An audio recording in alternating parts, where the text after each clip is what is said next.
आज चाहिँ हामी पराठा बनाउँदैछौँ। पराठा, आलुको पराठा कसलाई मनपर्छ होइन?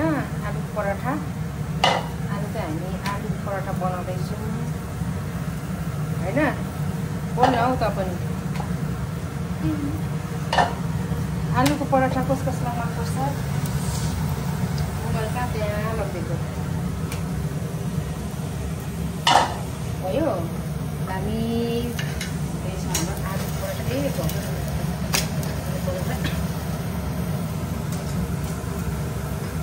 यम्मी यम्मी भयो जस्तो छ। देखाउँ त आलुको पराठा यम्मी यम्मी। बोलो यार, यहाँ देखा नि मेरो आलुको पराठा। आलुको पराठा कस्तो दामी भएछ।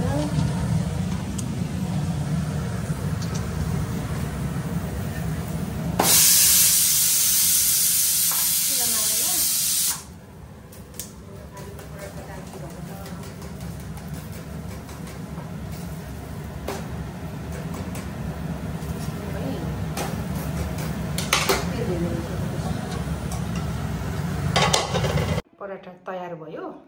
अब खानुको लागि तयार छु मै। तयार, अब खानुको लागि तयार। राजमा, दही, पराठा खाने हो। खाने अब चाहिँ रेडी भयो है हाम्रो पराठा चाहिँ।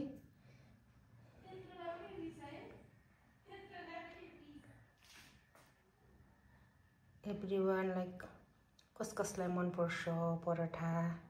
सबैजनालाई मनपर्छ होला। राजमा, पराठा, दही,